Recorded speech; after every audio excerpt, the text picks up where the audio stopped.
Well, afternoon and welcome once again to Gaming Under the Influence. I'm Mike here with Alex, coming to you guys from GreenDragonCVR in Woodbridge, Ontario to talk to you guys again about video games. Oh yeah, buddy. How are you, man? Fucking doing pretty good, man. How are you? Not so bad at all, and Feels like it's been a while. It has been a while. It's been a couple of weeks since we've made an episode. Crazy couple of weeks, in fact, for reasons we probably won't bother getting into here, right? Definitely not. Yeah. But we're happy to be back, and, in spite of the fact that this is a bit of a drought in terms of AAA releases, I think there's some interesting stuff on the horizon, wouldn't you say?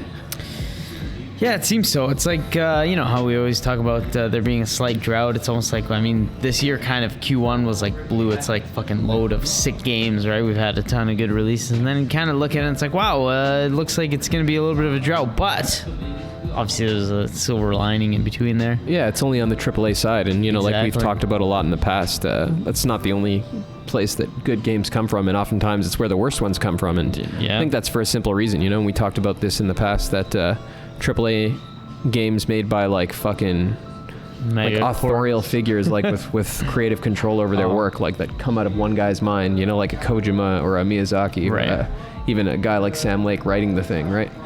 Games that come out of a guy's mind, when the matter is made to correspond to some concept in the mind of the artist. Like, this is art. Like, in Aristotle's sense, this is what art consists in: the virtue of like making matter conform to your creative concept. And that's what I think big games made by smart dudes like that and indie games have in common. The lack That's of the like thing, right? Like stuff like that is few and far between in the AAA space because there's so much garbage. But then you go to like the indie space where there's a lot more of that because they're smaller teams with more creative smaller teams just figure, right? That's right. They probably develop that sort of like figure and hierarchy naturally and of their own accord, and I think that you see that replicated in the best case in AAA, but there's always that middling space where like there's like boardroom design, as people tend to call it, right?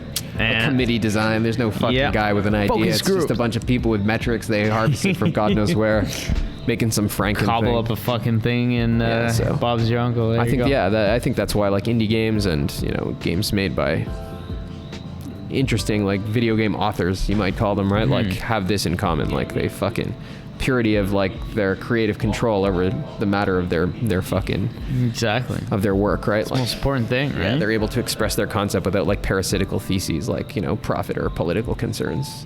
Although I'm sure you could find plenty of indie games with those motivations as well. Definitely, but I can guarantee you none of them are popular. Like indie has mostly, I think, had this big surge over the fucking last 10 years or so because of that, right? Because of that's where it the departs from AAA. hardcore, like artistic creativity, like thrives, right? Yeah. Rather than, like you said, boardroom game designer. How can we keep players engaged? Metrics, this, that, blah, blah, blah. Fuck off, right? Yeah, I think so too. And to this end, guys, in light of everything we just said, we wanted to talk to you about some games you may have missed in the spring of 2022, both out already and coming up before the middle of the year.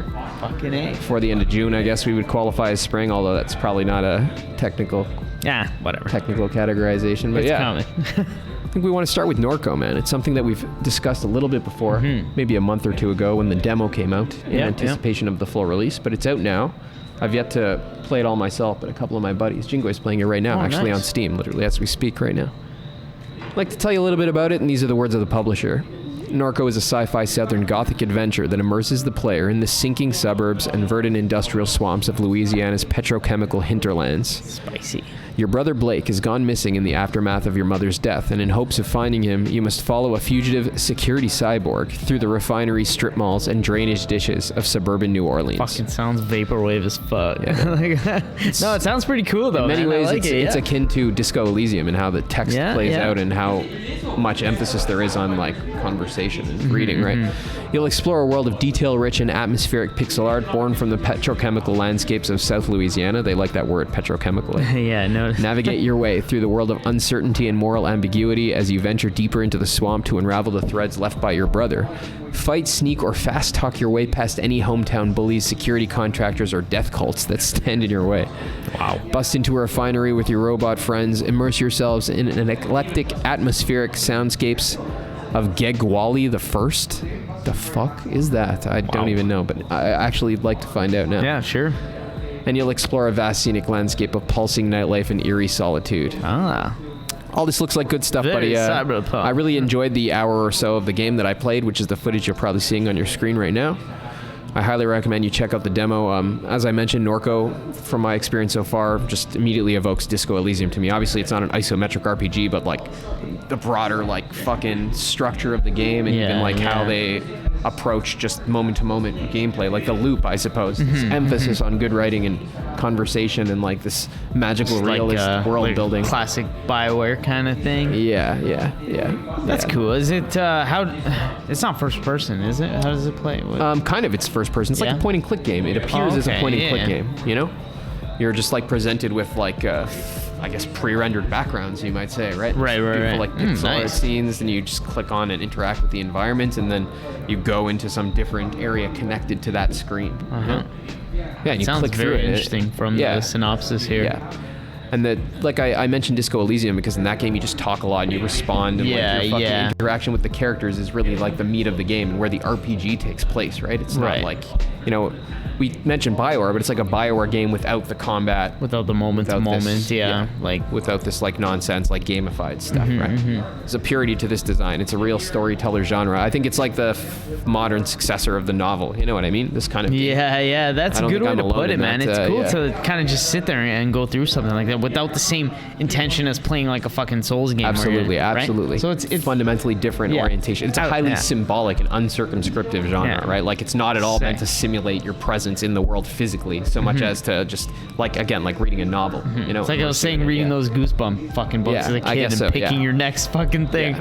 As a side note though, it's interesting how like a game can preserve your agency even through these like totally symbolic fucking modes of representation, right? Like you're not like, you know, you're clicking a button to represent pulling a trigger like in an FPS, but your agency is in the game, making things happen causally irrespective of this, right? So that's cool. Something to note. It's interesting, this distinction between circumscriptive and uncircumscriptive gameplay we talked about. Definitely present here. Yeah, it's noteworthy here. Yeah. And the next one up, I think, is worth talking about is the House of the Dead remake, buddy. And let me tell you, this came out of left field. Like, what the fuck? Did you know about this? I don't know. Like, I feel like I may have heard about it before, but I feel like when I saw that like there's a physical copy coming out and it's like a real bona fide thing, I was like, wow, that's crazy. House of the Dead, the arcade game. From you have no idea how much I loved this game when I was a kid, especially the first one. Yeah, bro. It's so much. They had it at Colossus. I was movie theater nearby where we live here. Yeah, I would go there with my mom since I was like 8 or 10 years old, and we'd sit there and smash fucking House of the Dead. Back then, with like $4, you could play for a long time. Oh fuck, probably a long time. Yeah, it took like a quarter or something like that. You buy the equivalent in like the money that for some reason they'd make you convert your money into like but you get like a ton of tokens and you play for like you said, like half an hour on like $4 or $5. Yeah, or if you were good, you could play forever. True. Yeah. You know, or you can go to Palladium and they have the cards for like infinite play for an hour. So that's usually where I like with my buddies we actually got far in this kind of game. But it was awesome, bro. It was so cool. I still remember like very vividly in my head like certain things you do. Like it's like a choose your own adventure novel based on like it's a light gun game, of course, but based on what you shoot in the scene, you go to different places. Really? Yeah. Or down different routes and stuff like that. Sick. And you find bosses and you have to defeat I never got far in this. I was I used to play Time Crisis games on the. Yeah, light gun games are great. I really like light gun games. Sick. So looking forward to House of the Dead. I'll probably pick this up day one. That's sick. Me too, buddy. Physical comes out because it's already actually out. Yeah, it's coming in June. If you want to play it, you can buy it now on the eShop and probably use your Joy-Con as like a light gun, which is like probably pretty good enough. But I'll wait for the physical just to get the fucking cartridge. And me know too. how stubborn and old we are. So. I hope actually this is one of the only times I'm ever going to say such a thing, but I hope they make a piece of shit plastic accessory for this. Yes! You kidding me? Yes! I really so do. I'm so down. We'll fucking buy 2 light guns right away and fucking smash it. Pew, pew. Down. Oh, no way. Men fucking. That's maybe a couple 100%. of words from the from the publisher before we move on this one. And the House of the Dead remake is a remade version. What a stupid sentence. Of the game introduced in 1997 in arcade platform. Yeah. Classic arcade rail shooter receives a whole new entourage. What does that even mean? And gameplay changes to suit modern gaming standards. Oh god, that sounds scary. That sounds terrifying though. Yeah, that doesn't. That sounds bad. Shit. Well, at least there'll be hordes of undead monstrosities in a fast-paced rail shooter, and it'll be true to the original gameplay. Cool. All right. Well-known arcade classic with modern graphics and controls and multiple endings. Yeah, like it looks really good from what we see here, you know? Yeah. And this looks actually, like me looking at it, it seems like these are scenes from the other games as well, not just the first. Oh, really? It looks like it to me. It would be cool if they, or even I would buy this almost even just to support this kind of shit. So maybe we could see some Time Crisis stuff come out. That would be great. I hope light gun games. Did you ever see there's a vampire one on the PS2? I did. I love that game. I had that one. Yeah, man. I had that. That was a great game. It was a great game. Yeah. I fucking dude, like an idiot. We'll look into that later. I think I traded that game. 100%. I sold all my PS2 games. That was one of the few games I ever in my life traded in. I really regret that. I'm dumb. I regret that. Oh yeah. Yeah. But I didn't have money. I needed. Yeah. You wanted to buy a new game. I did it 1,000 times, dude. Or perhaps they let me return it for something else after just a couple of weeks because it was so short. I didn't see the value in keeping it at that time, right? What are you gonna do, man? Yeah. We were dumb. Next, we're on to another point-and-click adventure game, kind of like Norco. This one called Chinatown Detective Agency. Ooh. I'm gonna start with the publisher description here because I have no first-hand experience with the game. I'm only intrigued by its art, setting, pixel cyberpunk, really cool shit. Midnight in Singapore. Your contact's a no-show, your client wants answers, and your empty bank balance hangs over you like a neon-tinted sword of Damocles. Welcome to 2032. Sick. To Chinatown Detective Agency. Only 10 years away. Right? Inspired by classic Carmen Sandiego games of the 80s and 90s, Chinatown Detective Agency is a mysterious adventure game that will take you across Singapore and the world in hot pursuit of criminals, witnesses, and clues. Do real-world research and investigation to solve puzzles and uncover leads, and manage your time and money to solve cases from clients both well-intentioned and nefarious. Along the way, untangle a web of conspiracies and plots that threaten to push the Lion City over the edge. Every choice will affect the world around you and change Amara's story for good. Do you have the moxie needed to save the city? I don't know, man. Do you have the moxie? Probably not, but it looks interesting. It definitely does. Fucking art style looks really cool. It's apparently it's very like cyberpunky, but also it's got like that pastel 2D fucking, I don't know, vaporwave. Look at this cool feature here. You're gonna run a PI agency essentially. You're gonna run a team of.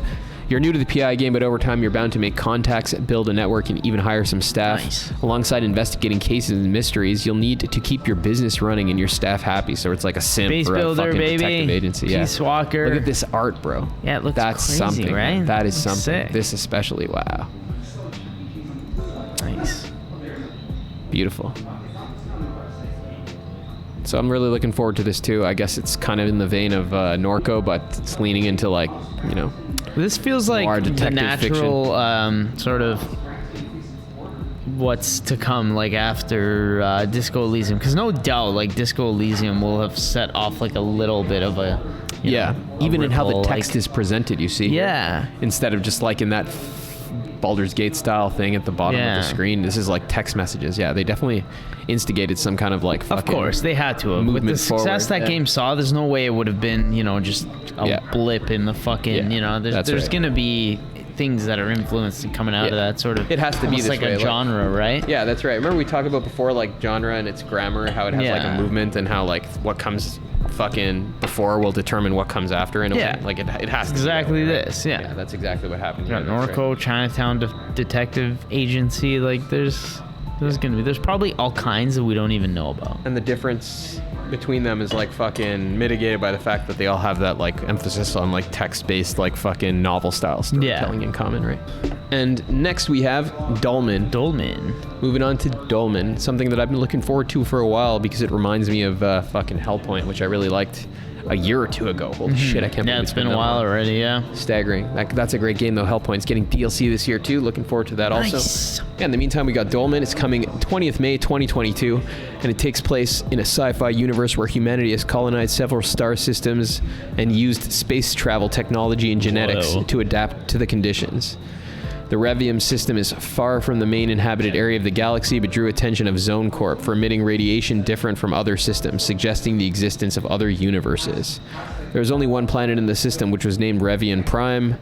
The scientific and military interests behind the discovery could destabilize the existing political balance, but more than that, research on this planet also revealed the existence of an alien species, whose job, it appears, is to roam the universe, helping other species to evolve. What the fuck?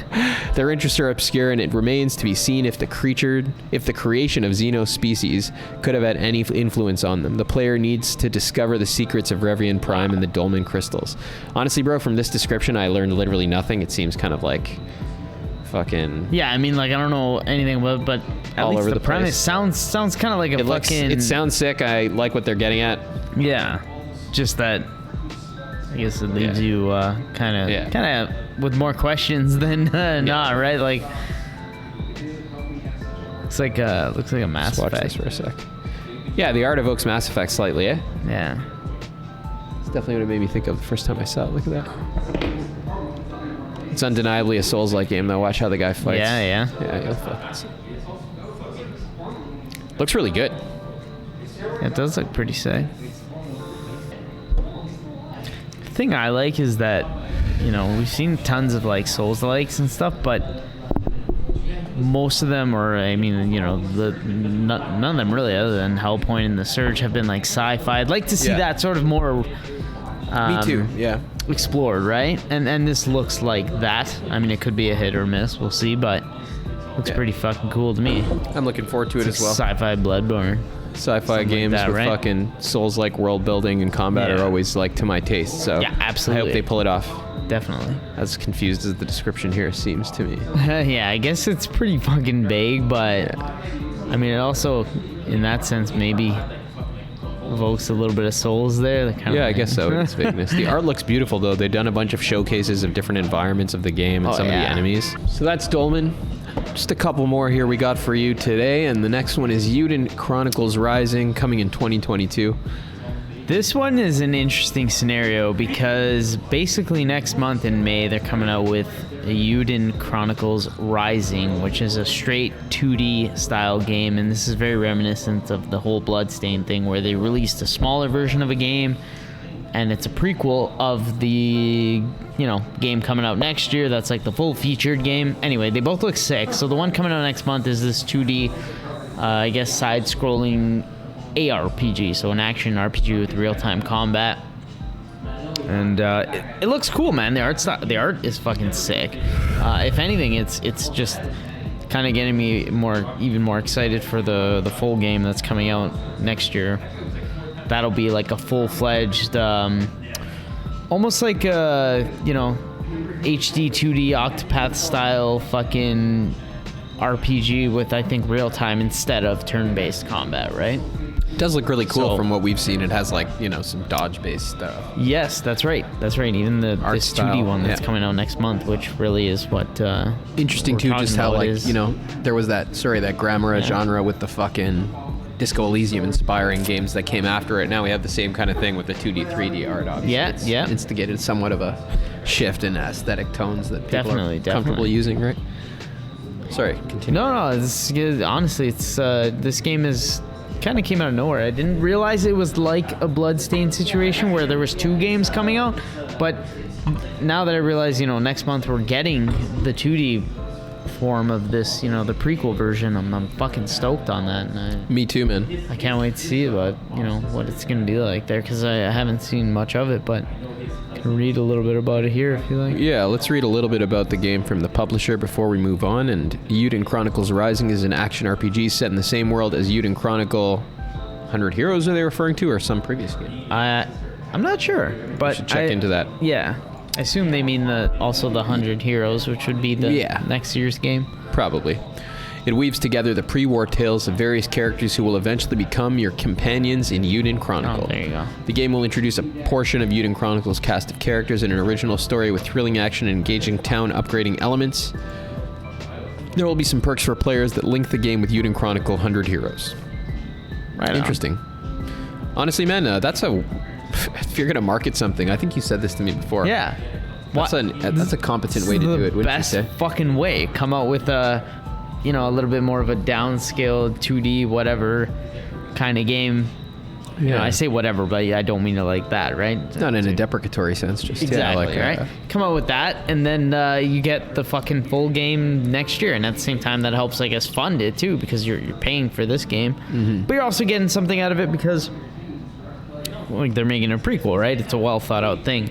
Not just some throwaway bullshit, obviously, right? That goes without saying, or else we wouldn't be talking about it. But it's nice how here they are almost establishing some kind of extended universe without the fucking branding and absence of the original creators that usually characterizes that kind of thing, right? Like the crappiness of that sort of shit usually comes from the fact that the guy who conceived the thing is long gone, and you're passing just these and it's just simulacra of the original thing back and forth, like it's accidents, right? Like it's outward shell, but the thing is gone. Well, here, the idea is already fucking being expressed in one as well as the other. The same people are fucking on board, right? Like, it's awesome. I like that. Very fucking much down for. I'm surprised we haven't seen it more since Bloodstained, because that was a pretty successful game, but it's even nice down in the for sense this that kind of me too really for sure. structure or marketing, however you want to call it. Like, you know, I think it's even nice how you can see the fucking idea from two different angles. Sort True, of, yeah. right? Like already at this stage, you know.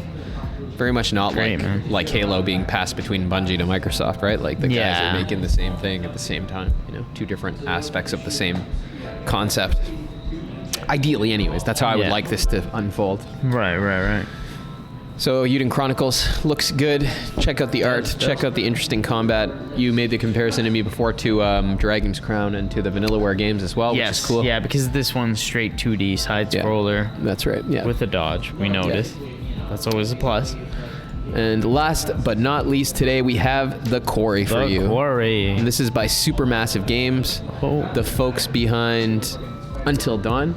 Oh yeah. And I think they've also made recently the pretty fucking awesome Dark Pictures, Man of Medan, House of Ashes, and one other one. I don't remember. So is this supposed to be like an Until Dawn situation where you sort of just control how the story, you make decisions? They're kind of movie games, I think of them as. Yeah, you know? That's a good way to put it. Yeah, because it's like cinematic experience, but That's they have awesome. more or less, interaction. Like oftentimes you actually walk the character around the environment and pick things up and do this or that. Oh, okay. So there's even that much. I thought it was just literally you make split-second decisions. Well, there is some walking and moving and stuff like that for sure. Yeah, at least in the ones that I've played so far. Yeah, fair. And there is the split-second decisions, but oftentimes like your characters can die in like quick time events or like this or that kind of shit. Yeah. Okay.